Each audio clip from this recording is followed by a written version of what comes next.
Hello, mortals. I am the BookTube Goddess, the #1 drag queen booktuber on YouTube.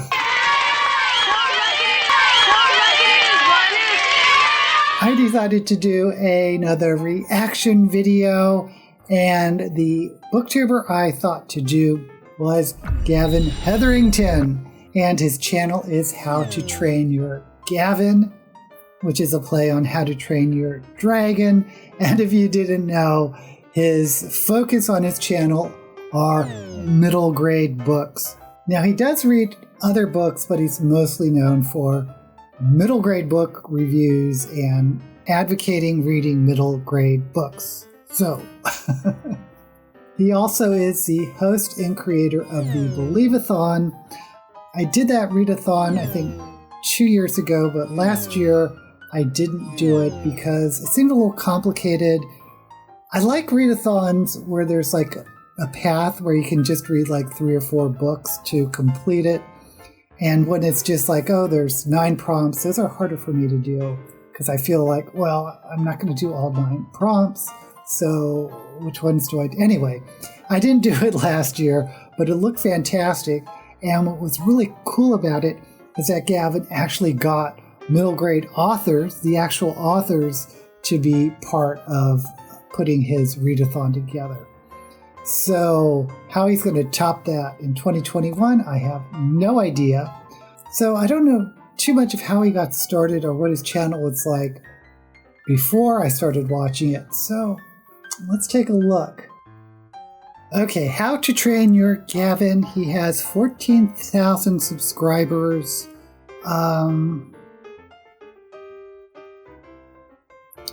Let's take a look at his videos.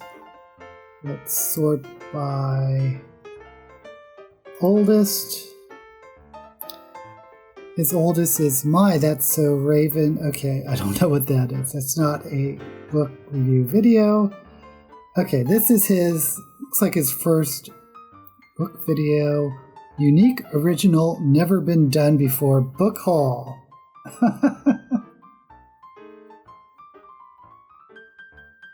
Okay, so, and this was 1 year ago. I thought his channel was a lot older than that. Am I the only one who's been on BookTube for a year and has not broken out? Just kidding. Just kidding. Okay, let's take a look at his unique, original, never been done before book haul. And I thought on a whim I would try out this booktubing thing. Felt cute a delete later. I just wanted to give it a try. I'm addicted to he's so to low energy. So, I mean, as you can tell, he's much higher energy now. I'm doing pretty shit so far, but I haven't really got any natural light in this room. It's pretty dark out. Got my little fairy lights on. Gotta have those little lamp down here as well to just boost the light a little bit more. But yeah, there wasn't much I could do. He's underlighting himself. I like so the fairy lights. I thought I would do my first video as like a book haul, and oh my god, you can see my shadow behind me. Oh, I look like an angel. Sorry, if you know me, which you probably don't just yet, but I work at Waterstones and I am a children's and young adult bookseller, and a lot of these books I got for half price, which is phenomenal. But that means every single month when I get paid, I I blow through all of that money literally in a week, and that is mainly due to buying books and movies and things that I'm usually generally interested in. I sacrifice bus pass money and food a lot of the time. Not quite the same. For these purchases. I feel it's worth it. I mean, when you say my haul, you will think, yeah, you did the right choice. And I agree with you. Yeah, bear with me, not the best setup. I'm curious to see find my feet, if he's starting with middle grade books. Good at, maybe? I don't know. I might just go straight into the haul then. I just thought, like, how do booktubers do this? Do they pick first book based on receipt, or I don't know. I'll give it a shot. The first book I bought was Scythe by Neil Shusterman. Yeah. Not my favorite. See, I want to be really bad at pronouncing authors' names on this channel, if you can call it that. Becca and the Books recommended this on her channel, And it looks really good from what she said about it. So apparently it's sounds about terrific. a world where reapers decide who live and who die. So if you die, and if you Great die, concept. you'll just come back to life. I don't like standing this close to the camera because it makes me look already terrible at this. Like, what am I doing? Lots of light to wash So yeah, out I bought this all your based on a flaws. booktuber's recommendation, which always happens. Because I do watch a lot of booktubers, I think that sounds really interesting. And I end up buying it, and then I end up having literally zero money left. So yeah, Scythe was my first pickup, and it was half price, so why not?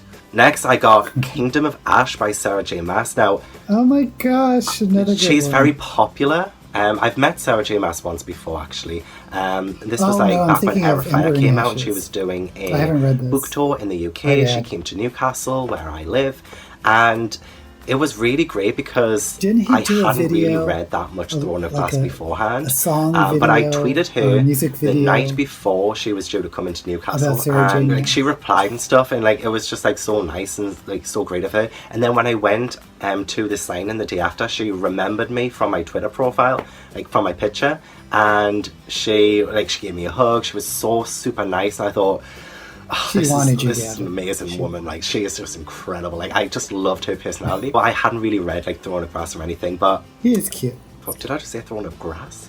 Throne of Glass. But because she was at Newcastle, I thought, oh yeah, I'll give that a little try. So I definitely need to read all of the Throne of Glass books. I already have 1 through that 6 writing. and the Assassin's Blade. So this was the only one left that I needed to get. So I thought, let's complete the collection. I don't like it when I've got books on the shelf and I haven't finished the series. Even if I don't read that series anymore, or if I haven't even started the series, which is typical, then I just need to have every single book there, whether I'm going to read them or not. That's the kind of person I am, just so you know. Another book that I picked up from Waterstones is The Confessions of Franny Langton. This one is by Sarah Collins, and it's a signed copy, so I just had to get it. I didn't really know what it was about before I picked it up, but I thought it's signed. I'm not really that bothered about hardbacks. I kind of prefer paperback, so the fact that it was hardback didn't really sway me anyway. It is a beautiful hardback, and it sounds right up my street. So what is it about? Oh, that's a good question. 3 weeks later. So it's set in 1826, and it's about a woman called Franny Langton, and she is on trial for murder. And I guess you don't really know what's happened so far or what the main story is about, but you find out through her confessions, through her testimonies during her trial. And apparently it's quite gothic, which I do absolutely love. Gothic fiction. There's a lot of testimonials on the back from authors I know. So there's Emma Donoghue, there is Laura Carlin. There's that's a lot of authors I know, and yeah, it does look pretty good. The fact that it was gothic really got me. I love the cover; it looks beautiful. Signed, gotta get in there. I'm trying to go into that one a bit blind. I find that usually works better in my favour if I don't know what I'm getting myself in for. So yeah, another one that Okay, I'm going to stop it here. I think we can get an idea of how he started. He was a very low energy, and he's much higher energy now. Obviously, he wasn't focused on middle grade books out the door, and but he still has that very casual, available personality that a lot of people are drawn to. Okay, so let's go back.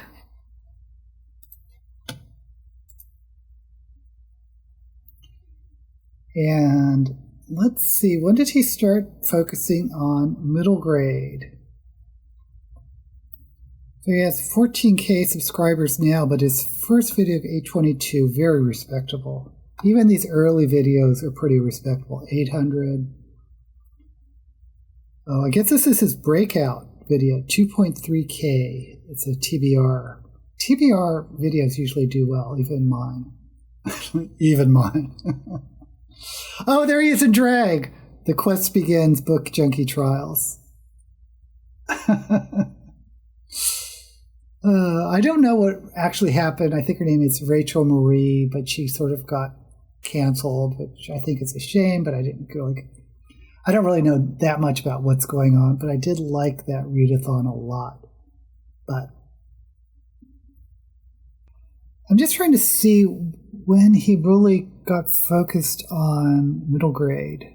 There he is with another wig on. He's coming for my gig. Okay. You know what? You know what I want to do? I want to see his most popular videos. So let's go to his most popular. His Raven video. I read his disappointing books of 2020. Apparently he got in trouble on Twitter for no good reason, because some authors didn't like, I guess, booktubers giving negative reviews of books. So that was weird. Okay, so his top videos, 12K, 9K, 8K, 7K. Okay, I don't think I've read this one, but his top middle grade books of 2019. So this was 11 months ago, 6.6K. Let's take a look. Hey guys, welcome back to How to Train Your Gavin, and I have the video that I think a lot of people Much were higher expecting energy, me to do better by lighting. now, and that is Wasn't my much top of 10 a middle grades high of bar there, 2019. I feel like a lot of people could probably predict this list. I am going to do this in a top 10 ranking with like my your shirt. co-pile ratings, Yeah. and if you don't know what co-pile is, it is a rating system that was created by Jay at Book Roast, and I've been using this system since the start of 2020 now, and I redid all of my 2019 ratings in this co-pile system, and the results were a little bit shocking, not gonna lie. I've read quite a lot of middle grade books in 2019, I think about 50 odd or something, so this is just my top 10, and I'm excited to get through this video and show you what these books are. Some of these have the same rating, and I've just kind of plopped one ahead of the other, just in terms of enjoyment, I guess. So even if it's at the bottom half of this list, it's still fantastic because I read a lot of middle grades last year, so this is just, these are all great recommendations. I have not included any of the rereads that I've done, so none of the sort of Harry Potter books that I reread are in this list, or The Wizard of Oz, things like that. I've excluded them, so without further ado, the top 10 list of the new to me middle grade books of 2019. So the first book on this list is House Moving Castle by Diana Wynne Jones. So this one has a co-pile rating of 8.14. In my heart, this is a full-on 5-star. Absolutely love this, and I knew I would. I read this for Ghibli-a-thon earlier on in the year. It was a group book for that, and what a book it is. I can't believe it's taken so long to read this one, because it is a bit of an older book. This one originally came out in 1986, and I absolutely love the Studio Ghibli movie, but I went into this not expecting it to be exactly like the movie. There are a lot of similarities, and you can see exactly where the movie draws inspiration from in this, as well as scenes that were pretty much exact. But I really enjoy the story of this. It is about Sophie, who works at her family's store, and she is cursed by the Witch of the Waste. By the way, Diane Wynne Jones is a notable, I believe, British middle grade writer, but my favorite books that she wrote are the Chrestomanci. So if you have a chance to read the Chrestomanci middle grade books, they're really good. To live as an old woman. As an old woman, Sophie goes on a little adventure, and she comes across Howl. And Howl is this sort of wizard person who is rumoured to eat young girls' hearts. So he has a bit of a reputation, but I just absolutely love it. I loved Sophie's and Howl's dynamic. I love the characters. I love Calcifer. So the spirit of these characters are definitely carried over well into the movie. So I wasn't disappointed by this at all. I think I still maybe prefer the movie. In fact, I am wearing my Studio Ghibli shirt. There's Calcifer right there. Can you see him?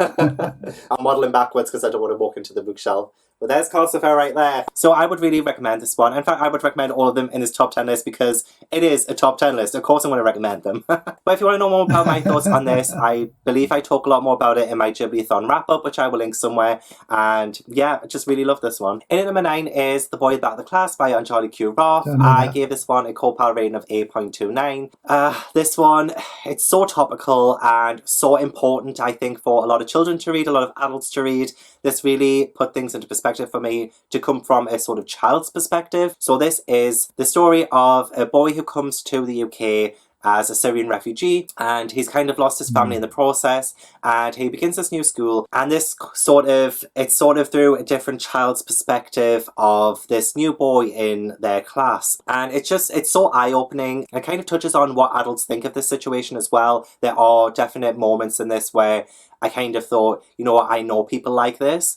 and it really saddens me. But it just shows exactly how important this book is, especially for kids who are seeing on the news Syrian refugees coming into the country and the racism that befalls a lot of these innocent refugees who are coming over for a better life. It's heartbreaking. It is heartbreaking. And Charlie Kurov, she is a phenomenal writer. And I don't typically read a lot of contemporary, which is probably why this is a little bit low on my list. But I think in terms of importance and a book that I think everybody should read, this would be top of the list. This is definitely one of the best children's books that I've read in such a long time in terms of writing and its topic, and it made me cry. It did. There are genuine moments in this where sometimes you will see how innocent a child is, and when you see how they cope with a situation that's a little bit bigger than they are, it's incredible. So it feels very genuine, and I love this book. I really do. I know it seems low on the list, but it's mainly because I am a fantasy reader. This is definitely one of the best contemporaries I've read, and it's just thinking about it, it's really emotional. So there are some comical moments in this as well. It's not all gloom, and there is hope and a lot of human kindness as well. So it's those moments that really make me happy, but it is also quite sad, and yeah, that's all I'm going to say about it. Just above that, in at number 8 is Never Really Cared Until I Met You, and now it chills me to the bone. How do I get you alone? How do I get you alone? And number 2 with 9.29 is Wonder Smith, The Calling of Morrigan Crow by Jessica Townsend. A sequel again that just read this is too. somehow better than the first one. I genuinely think this is better than Nevermore, and I love Nevermore with all my heart, but there's so much more world building in this, and I love the characters in the first one, but because there's a lot more development and I've spent a bit more time with them, I love them even more in this. Again, everything I loved about the first one is present in this one. The only thing is I wish there was more Jupiter North. But this one, just, the story of it as well, I couldn't predict exactly where I was going to go. I really did feel for Morrigan in this as well. So many people like to be mean to her. They just need to give her a chance, gosh. And I love seeing more of the world of Nevermore as well. It keeps expanding. There's lots of nice little magical nuggets in this to discover. And I do enjoy the magic school element of this as well. Oh, it's so good. But yeah, I was struggling at first to think, is this better than the first one? Because I love both of them so equally. But I think with time, I've learned to love this one a little more. I need to reread both of them before Holopox comes out in August. I'm so excited. Literally, reading the first 2 books of these just makes me that much excited for the third one, but also so anxious that the third one might not live up to the first 2. But I'm really hopeful and confident that it will be just as good. So yeah, Wonder Smith is my number 2. It's just fantastic. Now, I generally like the first book of a series better than the subsequent book because I really like getting to know the characters and the complication and the world because they just feel so new. That's why I generally like the first book in a series, where most people, I think, would like the last book if it's a whole story arc in a series or trilogy or whatever. But Wondersmith, Morrigan Crow, understand why he likes this one. So do I. Morrigan Crow, you're one hell of a main character, I'll give you that. And of course, my number 1 with a core pile of 9.43 is Frostheart by Jamie Littler. No surprise to absolutely anybody. Now, I got in trouble for this because this was his read book or his group read book for the Believe-a-thon of this year. And I wasn't a big fan of this book. Not because I thought it was a terrible book or anything.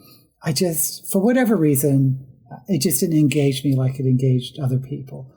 And some people didn't like that when I said so on my Believe-a-thon video. But, whatever. He really likes this author. And I will say the illustrations are fantastic in this book. I personally would have put Morrigan Crow ahead of it, but I'm not Gavin.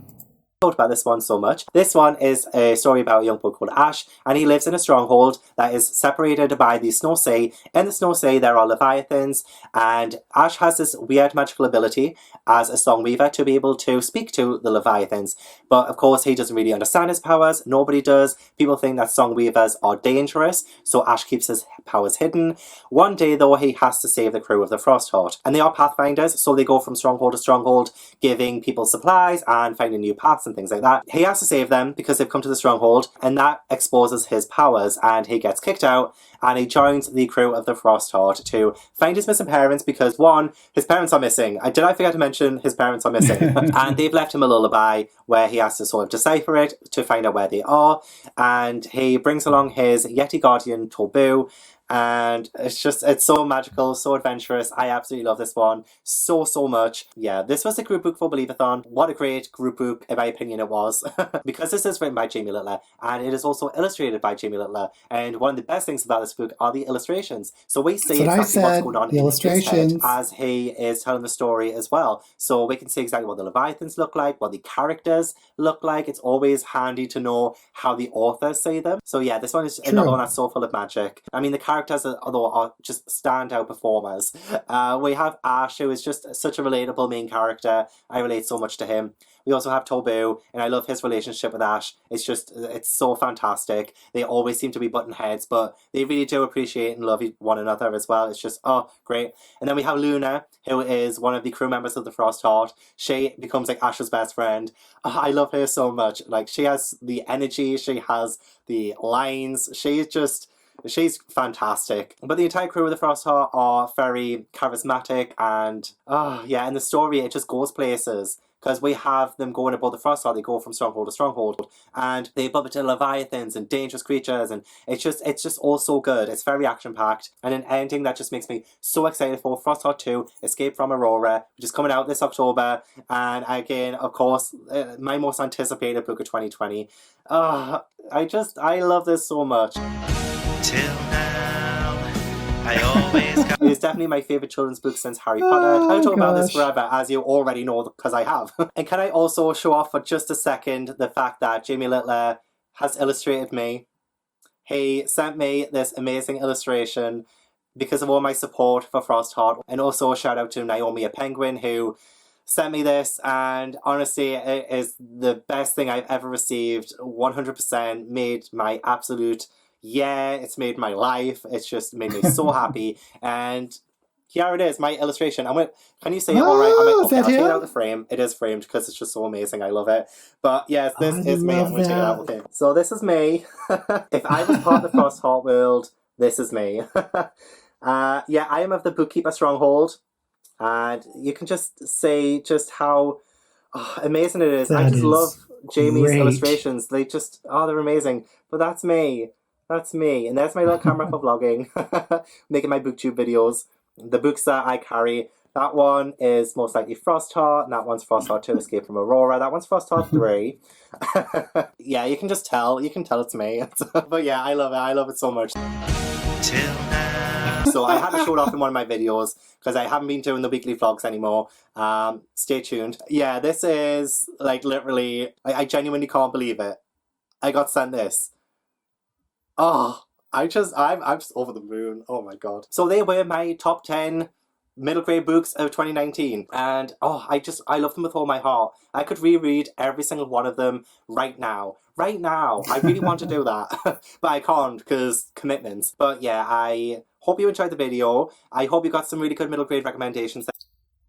Okay, that video was obviously the end of 2019, and let's see, I'm still sorting by most popular. So let's go back and sort by newest. Let's see what his newest videos are like. Okay, I told you about the... Is he kidding me? Top 50 middle grade? Gavin, what are you doing? No one's going to watch 50... Top 50? It's over an hour long. Well, you do you, Gavin, but for me, 50 books, I couldn't possibly keep track of them. Oh, wait a minute.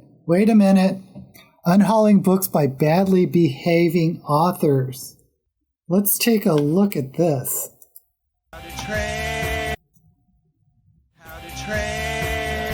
There's his intro. Read those books in a blink. Oh yeah. Grab your stuff a hot drink cause you're watching How to Train Your Gavin. He looks better in a dress than I do.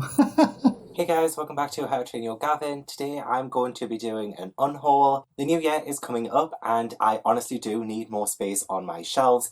I've just gotten a couple of new bookshelves for Christmas and I'm trying to fit as much as I possibly can. I do not want to show you my adult and young adult shelves because, oh my gosh, they are so compact. Even with the new shelves, I need the space. So I'm going to be doing an unhaul just to cleanse my soul for the new year. Now, I am mainly going to be unhauling books by badly behaving authors. Is probably the best way of putting it. Not all of the books that are in this video are by authors know what he who means are by that. badly behaved or anything. I am going to start off with that though. I posted a video, my worst books of 2020 video last week. That's what I was telling you about. It's a video that everybody does on BookTube every single year. It's like the standard kind of BookTube content at the end of the year, start of the next year, to go through all of the best books you've read that year, all of the worst books you've read that year, and not one video ever attacks an author or comes for an author when they're doing that. And I didn't actually do one last year. I did my disappointing reads of 2019 because I didn't read that many books where they were the worst. But I did read 210 books this year and there were only 9 books that I included on that list. So I thought that was pretty good going. But I was just doing what everyone else was doing. But then I posted that on Twitter and I had a few authors have a go at me for doing that and calling me cruel and unkind, and that was a really shitty thing for me to do. And honestly, that was just... it's a whole thing, but I'm not going to go into detail on it or anything like that. I'm not going to hash out that drama. I do want to get names, past Gavin. I haven't been sleeping that well since, to be honest, but I want to get past all of that because I just want to start the new year just absolutely fresh and all that. What was really upsetting about it was that it was mainly the children's book community that was having a go at me for doing that, and not just directly saying that to me and saying I'm cruel and unkind and shitty, but all of the subtweets as well by authors I didn't even know or by authors I have had the displeasure of meeting in real life, and just, that's a whole thing, but I'm not going to go into that. And it just felt I don't know, it's probably me just being over dramatic, but it did feel a bit personal. It did happen at pretty much the same time. Sometimes just gotta be dramatic. Were having to go at me at the same time, and then they were liking each other's tweets, or it was the same people tweeting and the same people liking it, or it was the same people liking all of the other tweets, as if they had a group chat going, let's lay into Gavin, So that was a bit of a kick in the face. It wasn't just that though, and I haven't mentioned this on Twitter or anything like that, but a few of them did start doing a sort of tweet thread, or they were tagging lots of book bloggers and booksellers and people who have been uplifting the children's book community this year, and just were purposefully leaving me out. And that's fine. Not everybody has to tag me and stuff, if they don't think I've, if they might not know me and stuff. And in fact, I don't think a lot of these authors did know me. They just kind of jumped on a bandwagon. But that also felt like a bit of a slap in the face, because I do my best to try and uplift as many children's books and as many middle grade authors as I possibly can. And his book he didn't include any middle grade books on his bottom 10 or his worst books of 2020, I don't think. So weird. All throughout the year, not just online, but in real life as well. I do champion as much as I can, and I do, give back to authors who I absolutely love and adore. And that just felt cruel and unkind and shitty. So it just, honestly, the hypocrisy on that as well, and not just that day, but a few days after as well, it was just it was still kind of going off, and there were just authors just being absolutely awful. So anyway, I kept an eye on it all, and it was another slap in the face when I saw a few authors who I've supported in the past kind of the direct tweets that were at me. I don't mind people liking their subtweets because that was the authors playing the victim on their timeline and their followers had no idea what was going on, so it was very misleading. So I'm not bothered about that. But when other authors liked the tweets that were directed at me, so it had at my Twitter username and it was a direct reply to my tweet, which I never tagged anyone.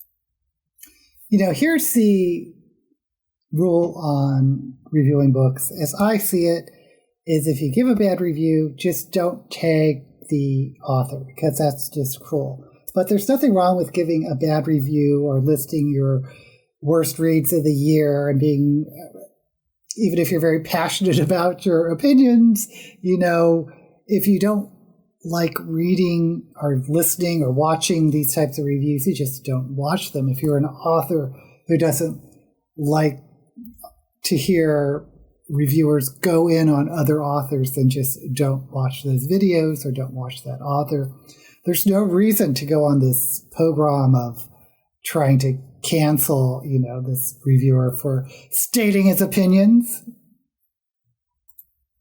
Authors or anything like that. I didn't attack anyone, and even in my video I mentioned these are all my opinions, but also I didn't include a single children's book in that video, and I review my middle grades a little bit differently anyway, because I have my middle grade audience, I have my YA and adult audience, and they're a bit separated. So when I review a middle grade book, even when I'm critical, I do say, but it would appeal to these and people who loved this kind of stuff. And sorry, so there wasn't a single children's book on there. By the way, his videos are usually very high energy and uplifting. This is unusual to see this type of video from him, but I just think it's interesting. So, yeah, but still, I had the children's book community. You're the best. Saying that though, not everybody was, but there were a good few, and it definitely opened my eyes. It opened my eyes to. Honestly, I could talk so much about toxic positivity in the children's book community anyway, but I'm not going to. That's not what this video is for.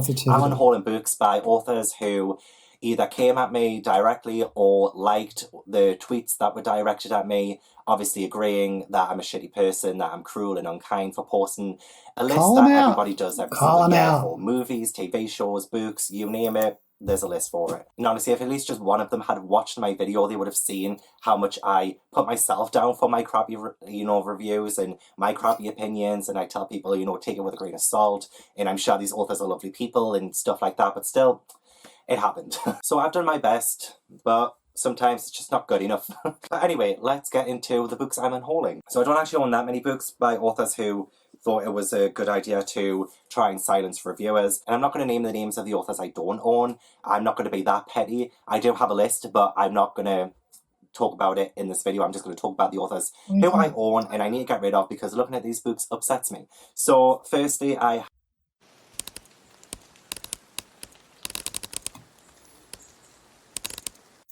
have my Arc of the Girl Who Stole an Elephant and my final copy of The Girl Who Stole an Elephant by Nazrana Farouk. Gosh, I posted such a positive review of this back when it came out. Made it the Middle Grade Monthly book club pick for the first one we ever did. And, we got this book into quite a few readers' hands. And even then, still, obviously, that isn't good enough. And then I also have The Wild Way Home by Sophie Kirtley. Supported this book back in July. And obviously, that's what I get for that. I also have The Secrets of Hexbridge Castle by Gabrielle Kent.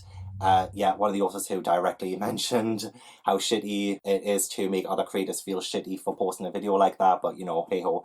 I do feel bad about this because Confuzzle Bev gifted me this, I think, last year. But yeah, again, just looking at this book upsets me, and I don't unhaul books that I was gifted, but when it's an author who is shitty, then it's going. Also, The Last Spellbreather by Julie Pike, and I was actually quite excited to read this.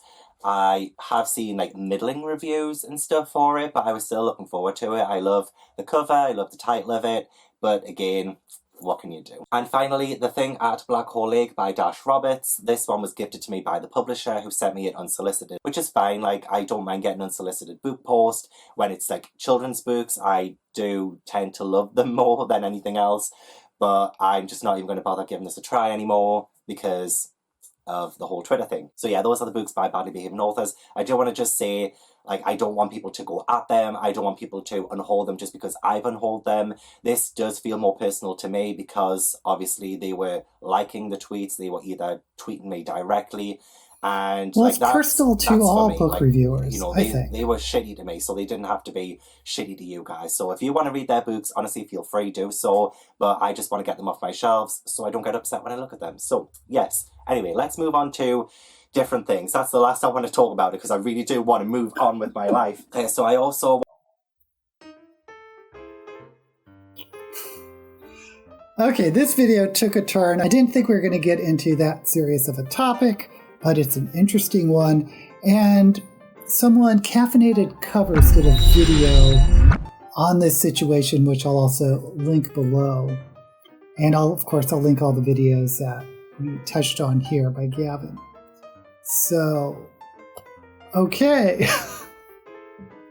Anyway, I'm still a big fan of Gavin. How to Train Your Gavin. I think it's adorable. He has such positive energy. So he did a 10 worst books of the year for him, in his opinion. Who cares? Who cares? Who are these authors that are trying to silence the voice of people trying to give their honest reviews in an entertaining manner? So I do suggest you check Gavin out if you're not subscribed to him or if you haven't heard of him yet. I think you'll enjoy him, especially if you enjoy the occasional middle grade books like I do. And by the way, subscribe to me if you haven't subscribed to me yet, and like this video if you like it, or dislike it if you don't like it. That's all I have. Until we meet again, may all the books you read be blessed.